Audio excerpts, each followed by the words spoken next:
Report Sikandar Malik. Assistant commissioner Wazirabad रब नवाज चद्दड़ साहब ने जनाब एडिशनल डिप्टी कमिश्नर जनरल साहब की ज़र निगरानी कश्मीरिया कब्रस्तानों सियालकोट रोड पर मौजूद सब्ज़ार की सफाई का काम मुकम्मल कर लिया गया। कब्रस्तान को साफ़ और महफूज बनाने के लिए खुसूसी इंतजाम किए गए हैं ताकि यहाँ दफन मरहूमीन के एहतराम को यकीनी बनाया जा सके।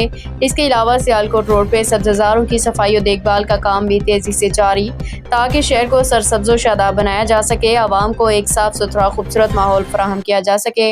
ये मुहिम शहरियों के ताउन से जारी रहेगी ताकि शहर की खूबसूरती को बरकरार रखा जा सके, साफ सुथरे माहौल के क़याम में सबका हिस्सा हो। इस मौका पर मुकामी रिहायशियों, कम्यूनिटी तंजीमों का ताउन भी काबिल तारीफ़ है, जो शहर की बेहतरी के लिए हमारे साथ हैं।